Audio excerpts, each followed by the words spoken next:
Call 6 investigates. The next time you go car shopping, buyer beware. That used car lot could actually be an illegal operation. Yeah, it's difficult to crack down on these pop-up businesses because from the road, they really look like the real deal. Rafael Sanchez joins us live as Call 6 Investigates digs into the lot that shut down after we started asking some questions. Rafael. Todd and Erica, good evening. We learned about these used cars after getting a tip about something happening on the corner, and someone asked us to check it out, and we did. And when we did that, the seller was telling us that most of the vehicles on the lot, that they were in good condition. Now, of course, our cameras were rolling, our hidden cameras were on the job. But you know what happened, Todd and Erica? When we went from just being the regular old customer, stories changed when that person found out that we were Call 6 Investigates. By all signs, there was no reason to doubt. This was a used car lot. I was driving by and I swung around. I saw the car for sale. The price caught your attention? Yep. You were hoping to get a deal? Yes. For several weeks, Call 6 Investigates watched several people selling cars here at 38th and High School Road. We found lots of vehicles, all makes and models. Jesus Lavalle showed us around. It's nice. It's nice. It's low mileage. There wasn't always someone on the lot. We had to call one of the many phone numbers on display to get information. Engine? Can we see the engine? Oh, yeah. On this day, the prices ranged from $900 to just $4,000. It's like new. It's like new? Yeah, like new. But when we turned the tables on him, do you have a license to sell cars? Do you have a license? Is this a car dealership? Oh, no. Jesus claimed he was getting a license. We questioned the conditions of the vehicles for sale. Engine problems, transmission problems, brake problems? A little bit? Yeah. In cooperation with Carfax.com, we checked all the vehicle identification numbers. Carfax verified several safety concerns. The Grand Prix and Ford Explorer are in need of critical recalled replacement parts. Yeah, Honda? Yeah, can I see that one? And remember that like-new Honda Accord? Oh, it's new. It's like new. It was previously totaled in an accident. It was issued a salvage title, making it undrivable. It was later repaired and made roadworthy with a rebuilt title.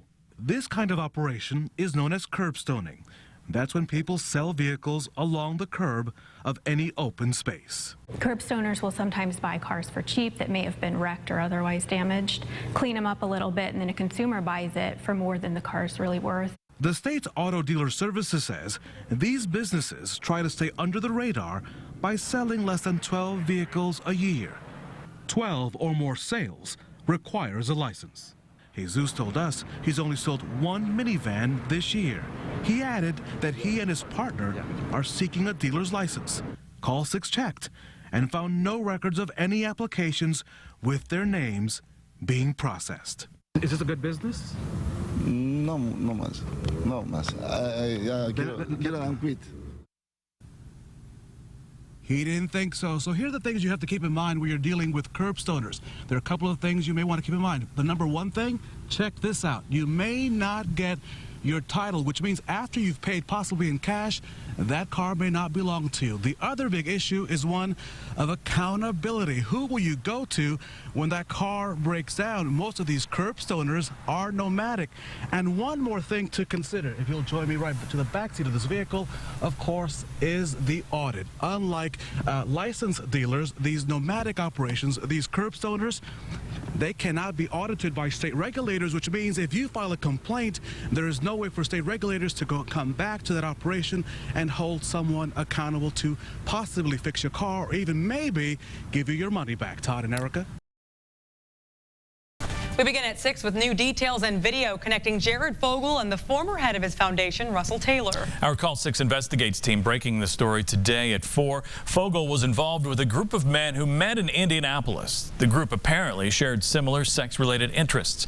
Call 6 Investigates Rafael Sanchez joins us with a story you will see only on RTV6. Rafael. Todd and Candace, good evening. What is making headlines today can be traced to Jared Fogle and a small group of men who 8 years ago were sharing stories in the VIP section of a local indie bar.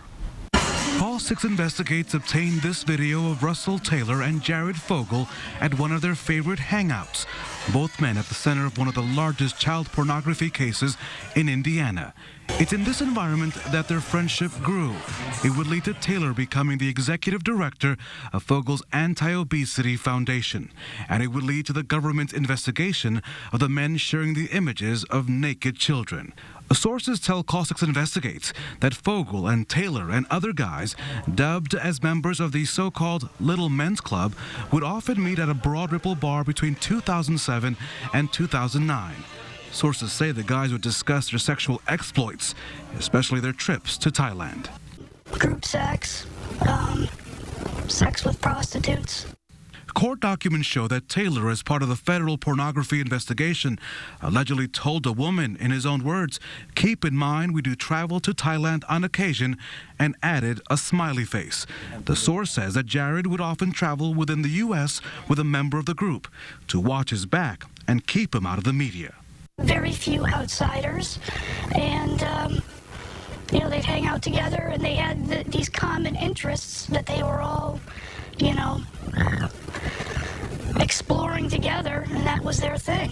And when it's a small group of people, you have more control over what gets out, who talks about what, and whatever. And it's probably in their best interest for none of them to talk. Members of the Little Men's Club attended Fogle's annual Labor Day barbecues at his Zionsville home. There was a hope that once Fogle got married in 2010 and began having children, that things would change. I feel like I was, duped.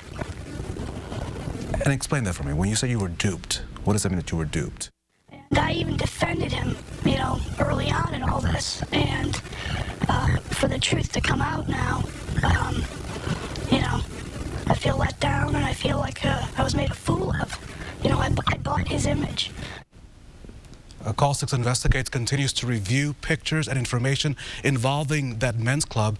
As we're able to confirm that those pictures and information, we will report the latest developments on the Fogle and Taylor cases. Live in Studio A, Rafael Sanchez, RTV6. Call 6 investigator Rafael Sanchez joins us live with that part of our story. Rafael. Todd, good evening. Call 6 has learned that a weapon described as a shotgun was used in the office in the Target there at Washington Square Mall. And right now at 11:05, there are still so many unanswered questions.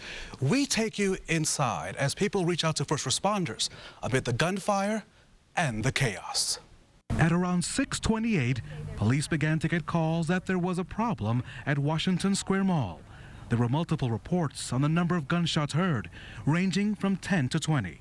At 6:31 came the first possible sign of the gunman, as someone reported a subject with an AK-47 firing shots, and one person was hit.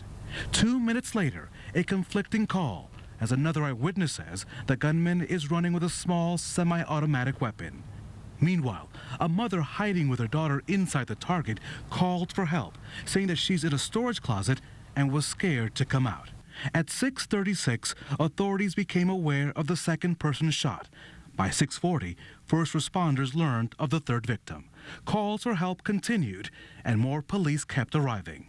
By 6:42, the gunman was described as wearing a ski mask. While paramedics focused on the injured, police zeroed in on public safety and the evidence left behind at what's become a major crime scene. And so let's talk about that crime scene now at 11. Here's the big perspective. Of course, police are using this as the crime scene because of the shooting. Now, that gunman was last described as running along Midhofer Road here to the north of the mall. And of course, that is a big stretch of property, a lot of homes around the area. So police have a lot to handle. The initial response by police, 6 officers within about 15 minutes, Todd. There were 20, and they kept on coming.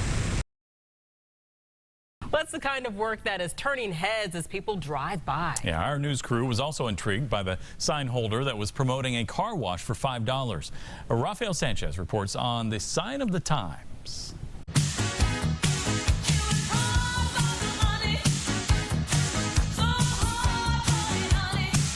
By far the hardest worker we have. The people love her. She never takes breaks, never calls off.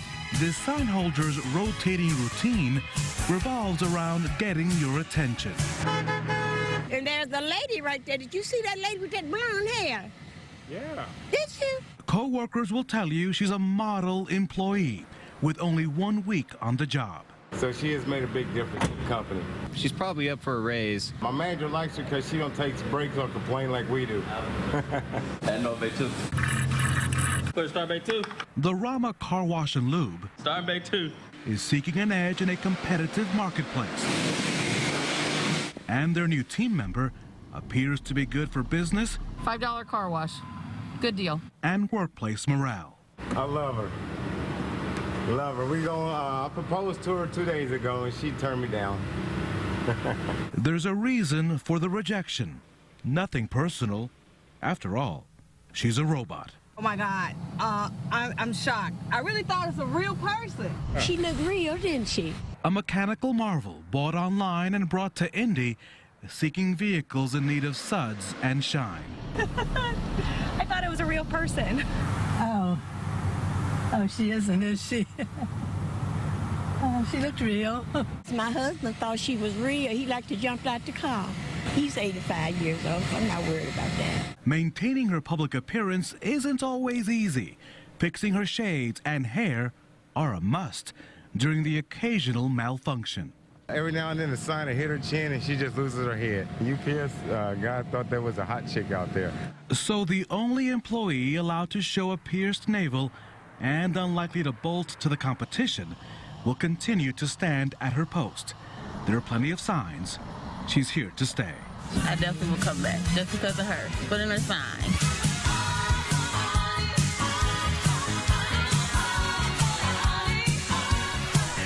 We love it. That threw great. all of us, too. The mannequins were spotted at a trade show in Las Vegas and have proven to be lucky for indie business.